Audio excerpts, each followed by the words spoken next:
صدقہ فطر سے متعلق ایک اہم اور ضروری مسئلہ بھی واضح کر دینا ضروری سمجھتا ہوں۔ وہ یہ ہے کہ بعض لوگ راشن کی دکانوں میں یعنی گورنمنٹ کی طرف سے، حکومت کی جانب سے جو گیہوں دی جاتی ہے اس کی قیمت کا اعتبار کر کے صدقہ فطر نکالنے کی کوشش کرتے ہیں یا اس کے چکر میں رہتے ہیں،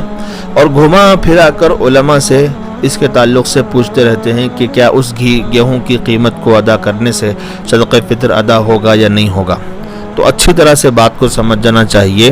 صدقہ فطر میں بازاری بھاؤ کا اعتبار ہوتا ہے، یعنی بازار میں جو قیمت ہوتی ہے اسی قیمت کا اعتبار ہوتا ہے، کنٹرول یا راشن کی دکانوں کے ریٹ کا اعتبار نہیں ہوتا۔